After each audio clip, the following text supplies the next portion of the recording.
Hello and welcome to Algorithm Integrity Matters.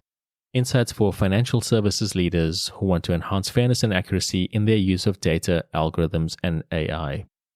I'm your host, Yusuf Mullah. This article is published in February 2025. It's titled Algorithm Integrity, Third-Party Assurance. The long and short of this is third-party assurance for algorithm integrity varies based on the nature of the relationship and your specific needs. And there are several options.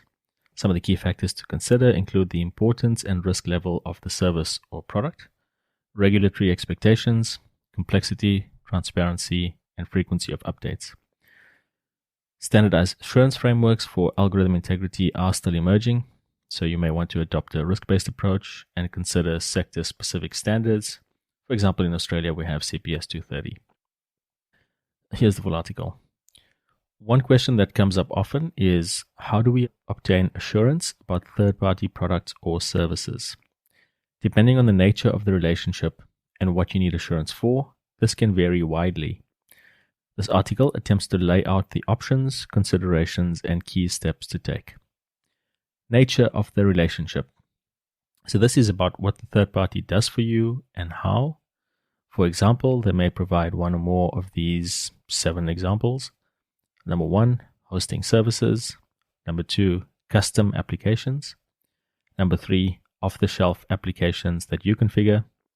Number 4, custom models or algorithms. Number 5, off-the-shelf models you install and configure.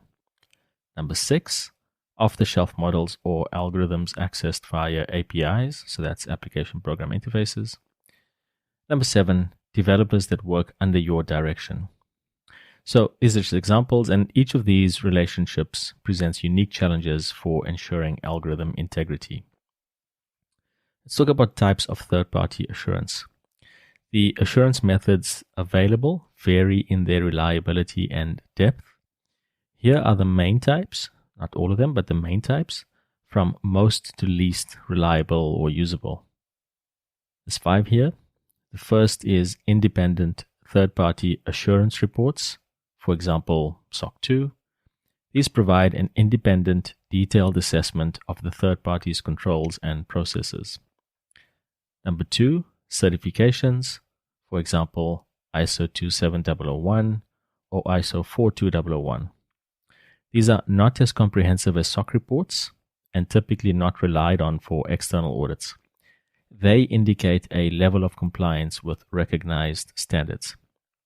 Number 3, internal audits can provide insights but lack the true independence of external assessments. Number 4, self-assessments. These offer a starting point for understanding the third party's approach to algorithm integrity.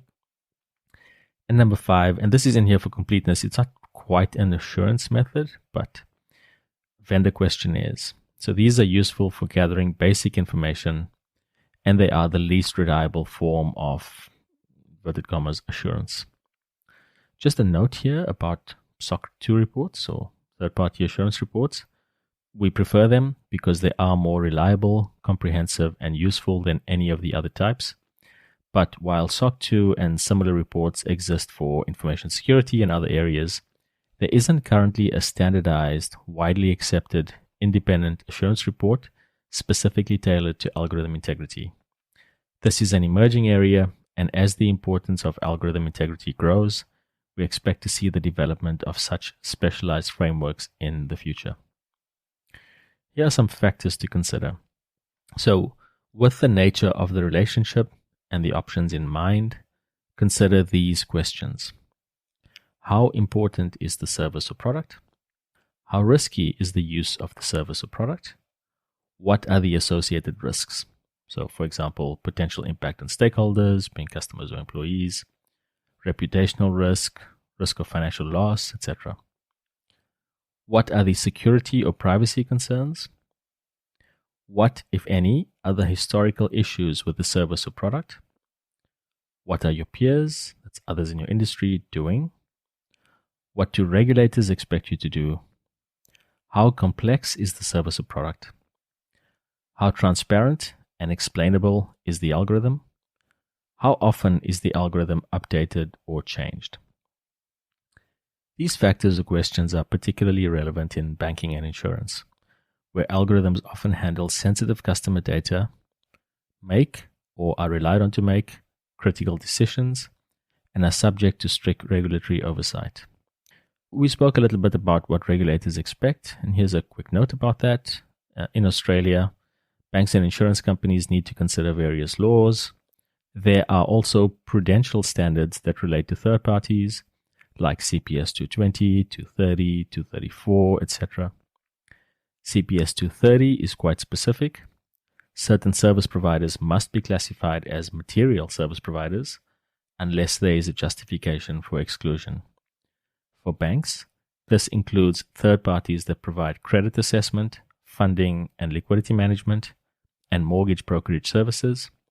For insurers, this includes third parties that provide underwriting, claims management, insurance brokerage, and reinsurance. And finally, here are the key steps to take. A note, this article is about obtaining assurance, but there are some prerequisites. Without them, an assurance approach will be difficult to execute.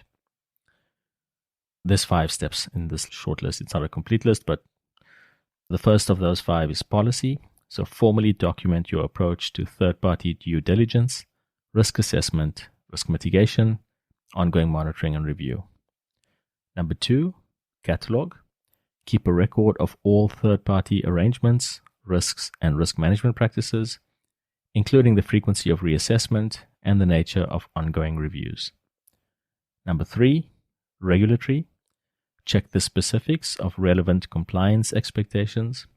So some of them, like CPS 230 in Australia, can be quite extensive.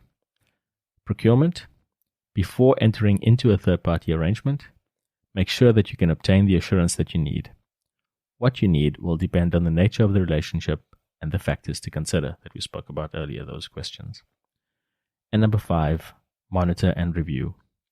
Get copies of the agreed reports, analyze them, and consider what steps you may need to take if there are critical problems highlighted. That's the end of this article. Thanks for listening.